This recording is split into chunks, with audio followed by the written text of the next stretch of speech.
Да се забрани користење на символот сонцето од Кутлеш, промена на името на аеродромот и автопатот Александар Македонски, дислокација на војнот на коњи споменикот на Филип II.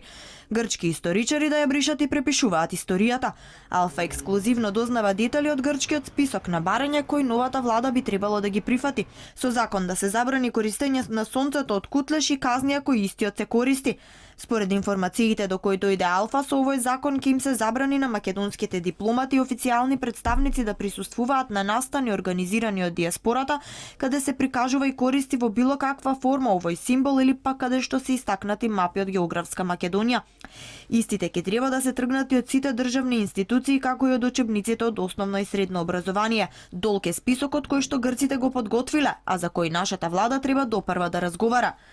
Министерот Димитров вели пак дека нема ништо спорно ниту пак погрешно во тоа да се разговара и нашите историчари да слушнат што нивните грчки колеги мислат за нашата историја.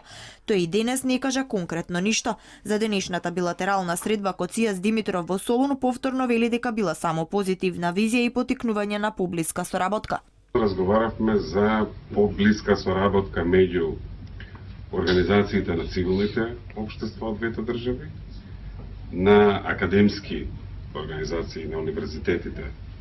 Ќе се обидеме тоа да го поттикнеме и разговаравме за организирање на бизнес форум и за некои други работи, ама во основа главно беше како да создадеме, да додадеме на овој еден прозор позитивен во нашата соработка што се отвара. По изјавите во грчките медиуми дека Македонија се служи со иридентизам, Коцијас по денешната средба го смирува тонот велејќи дека освен проблемот со името никогаш не кажал дека проблем се и јазикот и идентитетот, туку само дека допрва ќе има содржајни разговори за името. Странските медиуми пак веќе објавија дека по локалните избори ќе се менува името на аеродромот Александар Македонски, најверојатно во Мајка Тереза. Согласно ова и автопатот би требало да добие ново име. Изворите на Алфа откриваат дека грците веќе барале дислокација или пак уривање на спомениците воин на коњи Филип II како компромис да не се користат во промотивни материјали направени од владата. Исто така и да се укинат сите промотивни материјали и видеа кои што одат како реклама во странство, а каде веќе ги има овие споменици.